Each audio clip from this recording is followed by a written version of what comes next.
Up at Noon is brought to you by Telltale's The Walking Dead Season 2, available to download now.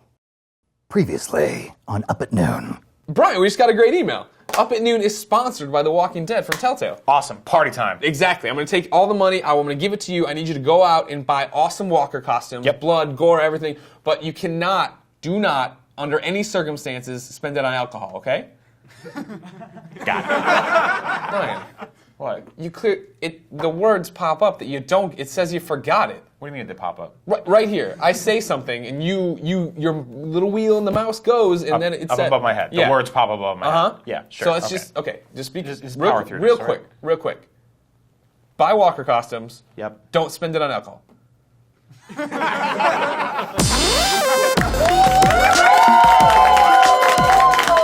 What's up, everybody? Yes, my mom is smoking hot, but also The Walking Dead, the game, is out right now, so make sure you nab it. Now, are you ready for the weirdest Up at Noon yet? Yeah! Movie buff Brian Altano is here to explain what happens when every film that matters to nerds is being shot in Louisiana at the same time. And then you've seen her on your TV screens for years, and now you're going to finally meet her. The Pine Sol lady herself, Diane Amos, is here to talk about being a cultural icon. That's the power of Pine Sol, baby. But first, the news you care about.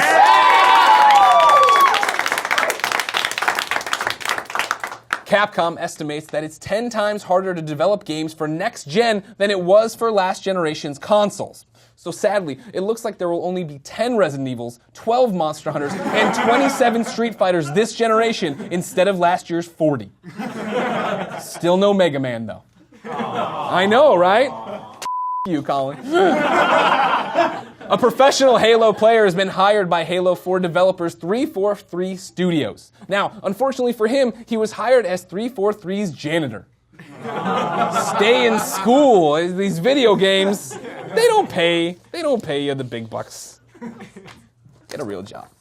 Silicon Knight's ongoing lawsuit with Epic Games over their Unreal Engine has finally come to a dramatic close, with a judge ordering Silicon Knights to pay Epic $9.2 million. That is bad. They don't have it's when you break it down, it's $4.5 million in damages plus $4.7 million in legal fees. Now that sounds bad, but Silicon Knights, they could totally pay off if they relinquish their assets. That's maybe $1 million, and then if they sell the studio, maybe another $500,000. Then they got those Amazon gift cards for Christmas. They have the trade-in value of those copies for Too Human. So if you care, they are f***ed. They are. Don't go work for Silicon Knights. Fox chairman Kevin Riley announced that the upcoming Gotham City TV show will focus on a time where Batman's villains, they weren't even wearing costumes yet. For why a Gotham City origin story might be the greatest thing ever, let's hear it for Up at Noon's TV expert, Nick Scarpino. Nick!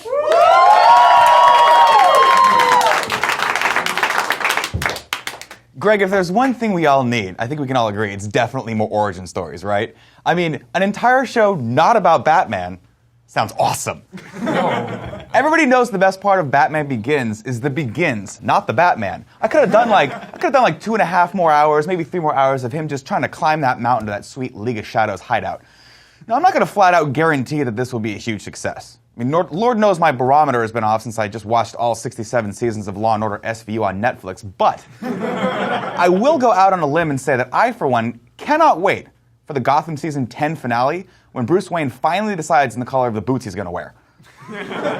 Look, Greg, this is TV, okay? We don't need to see Superman fly, okay? We don't need to see those nutty Agents of S.H.I.E.L.D. party with the Avengers and that badass, sky thing that they fly in. We don't need any of that stuff. We don't need to see the Caped Crusader cleaning up the streets of Gotham.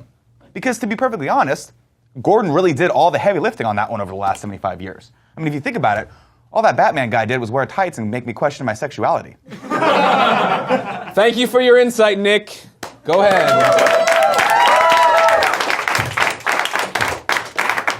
That was not a compelling case, and I think there was a Smallville dig in there, but we'll go on.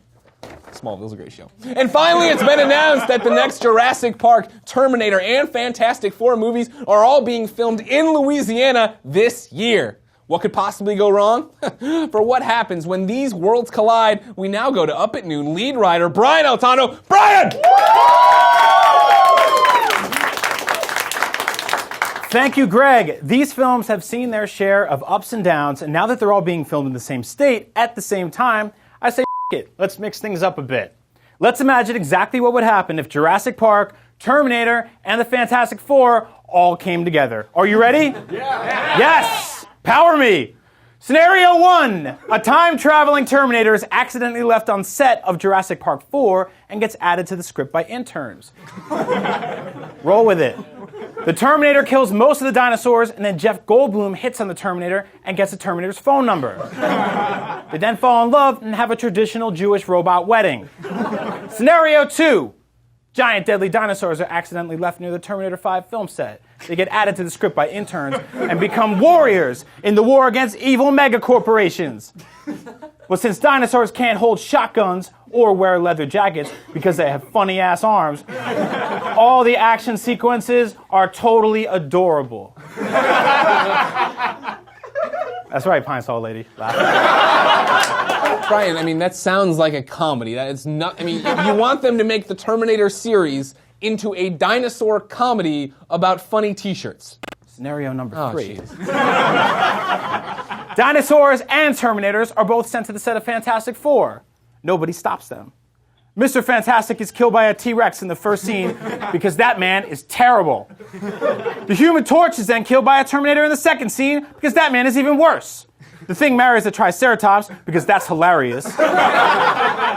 And the Invisible Woman disappears forever because I stopped caring about these bootleg-ass Avengers. The result, infinitely better movie. Brian, that's probably the worst movie plot I've ever heard in my entire life. Scenario number 4. Brian Altano, everybody!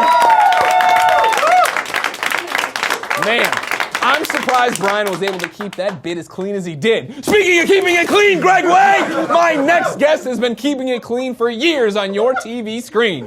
Ladies and gentlemen, put your hands together for the one, the only, the Pine Sol Lady, Diane Amos.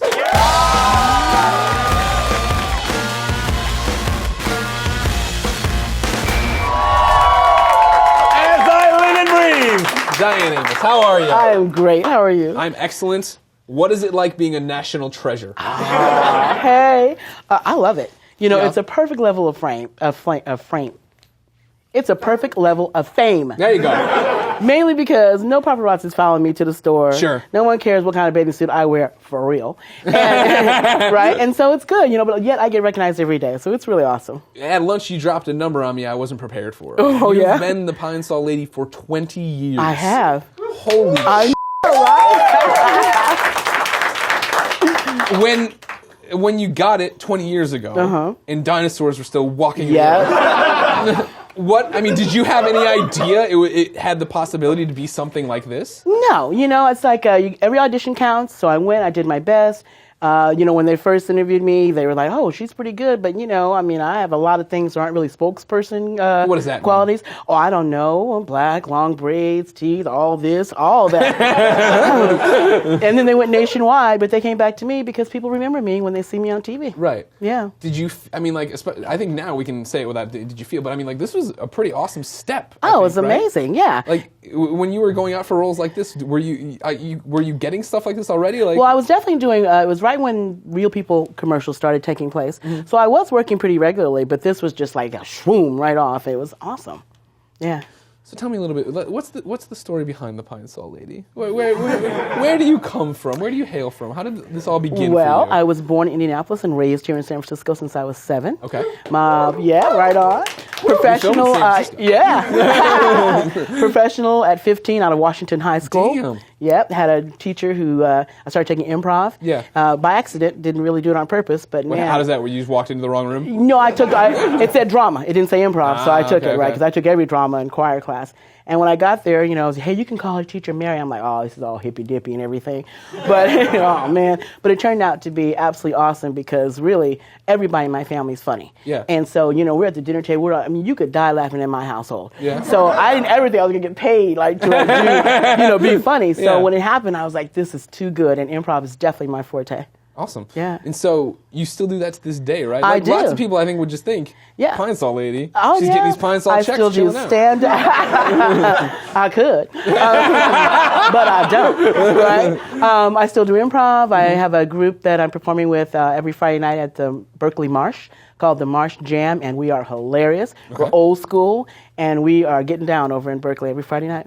Okay. Yeah, Yeah. yeah. Okay. People got to hit that up. Yeah, I do movies. I do a little bit of everything. Okay. Yeah. What's the biggest movie you've been in? Biggest movie? Blue Jasmine. Okay. Hey, that's pretty good.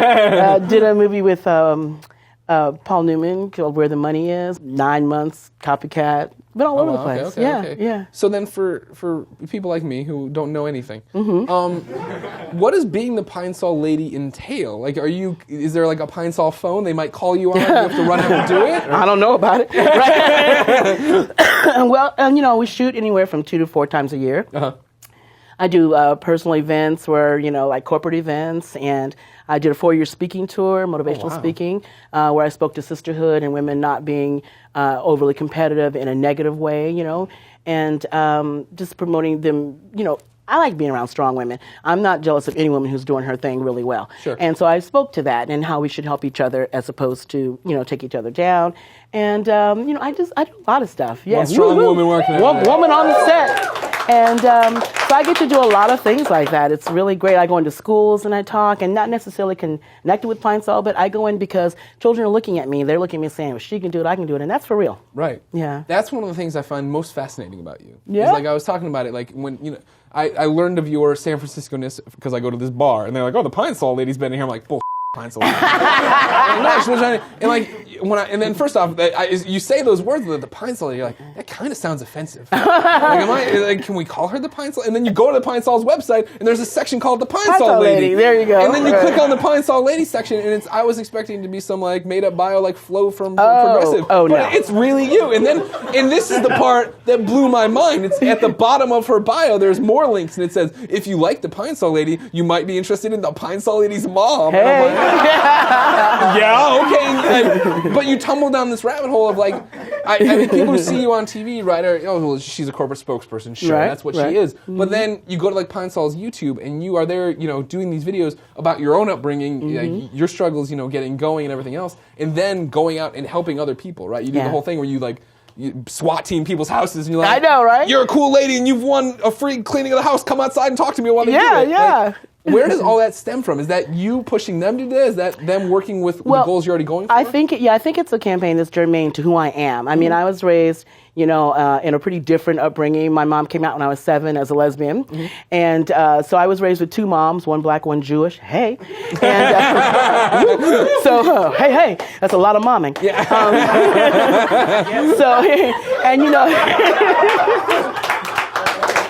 Yeah, that's therapy, people. But really, we were a very giving household. I mean, I watched my grandma feed, back in the day when there were bums, feed people, and my mom would pick up ladies and take them to church. And so I came from a giving household and different. So, that's what I like to do, and that's where I'm comfortable. That's what I want to do is not only have my career, but also give back. And when girls and boys come to me and they're all like, oh my God, I want to be like you. And then I'm like, well, you can. I have hard brothers coming to me. They're on the corner, they're all chilling and everything. I come back, oh, you're the Pine Sol lady. And then your brothers are, oh my God. And they do the commercial, and I walk away, and they're all back all cool and everything. So, I appreciate that because there's a realness that happens when you have a position on television. Right. And if you have the chance to go forward, it's a good thing. And definitely Pine Sol recognized that and has definitely given me the push that I need to do that. That's awesome. Yeah, it is is awesome. That's just fantastic that you're able to give back that way. Yeah, and do they all pay that stuff. attention. It's good. Yeah. Yeah. I mean, you're the Pine Sol lady. I am. That's awesome.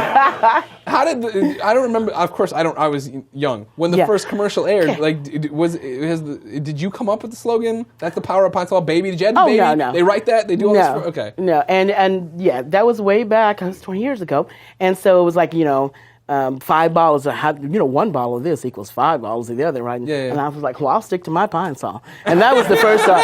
And I got, you had to hold the bottle, so I can actually get 5 bottles of Pine Sol on my chest. Yeah. So that was a good thing for the first commercial. That's why you got the job. Hey, you are hired, right? So, you know, the campaign's gone over, and I have to say I've had really great teams, and they change all the time, different writers and everything. But there's been a lot of different campaigns. I even had my Glamour Girl campaign. Come on. I remember that. You know? You look good. Had the Fine Men campaign. Hey!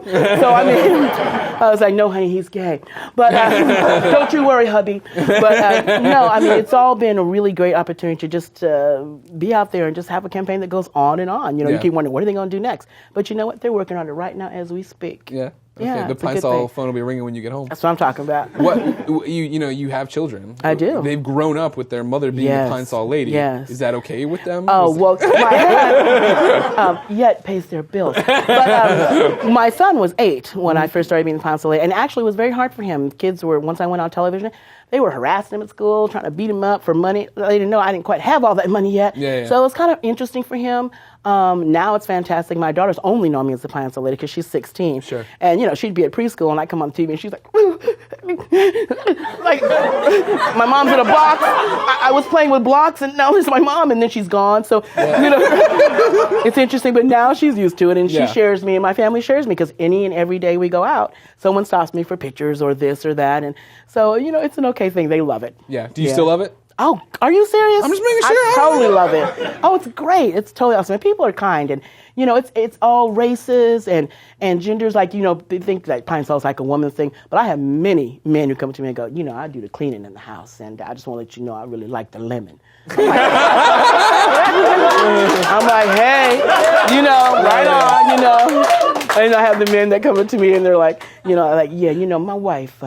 You know, she's a good cleaner and everything, but I'm the one that really keeps it clean. And I'm like, okay. I had this one girl told me that in her her college dorm, that the janitor would be in the hallway, you know, going to each room, and she would go out and pour Pine Sol in his bucket. I thought that was cute. That's a good one. So, you know, it's all kinds of people. You know, I get the Latin people going, ay, piña sol, you know. So I'm like, hey, right on. And my Asian people are out there. I mean, I live in the Sunset, so the Asian people are out there. And they recognize me and love me, too. So, I mean, I'm really sitting in that, you know, that love that can come when you're just a real person that's doing a good job. Right. I'm so glad it's worked out. I especially love that it's, you know, we're talking about it evolving, right? That you've worked with so many different teams. Now you've been doing a very, very funny series of videos where you scare the Oh, yeah. Oh, I love that. So he rigged this house, and I surprised like 40 guys I jumped out at, right? Yeah. And I mean, it was so much fun. I couldn't believe how shocked they were. There were people like falling down. Yeah, and I know. At one time I felt bad. I'm like, I know, I'm camera savvy. So he falls, and I want to go over and go, honey, are you okay? But I can't really because we're about the shot. So I'm like, oh my God, are you all right? And I mean, it was funny. You know, you bust through your own poster, people are not ready. No. You know? And you know, had that one that was like, woo! And I was worried I was going to get punched. Yeah. I was like, I'm trying to keep an arm's length distance for sure, right? Yeah. So there you go. It was really fun, though. Diane, where can people keep up with you? Obviously, they'll see you on TV. They'll see you on these internet activities. But You is can there look an easy on way to find all their information about you? I have a website, Diane-Amos.com, and definitely if you go to the Pine Sol website or anything like that, and on Facebook too, I'm all over that, and you can kind of follow me through there. Well, great. Thank you so much. Congratulations on all the success. Thank you for coming. Thank you. National treasure, everyone. Thank you to Brian Altano, Nick Scarpino, the Pine Sol lady Diane Amos, and you, my audience. If you want to be in that very real audience, go.ign.com/up@noon for details. As always, Brian and I will be responding to comments the first hour this video is live. So come tell us your favorite Pine Sol lady moment. Mine is that time she said, "That's the power of Pine Sol." And I guess that's kind of like the only Pine Sol. Come talk to us in the comments. I mean, we'll be back next Monday at noon with Broken Age's Tim Schafer and the Wolf Among Us, Adam Harrington. But until then, I'm going back to bed. Stay tuned.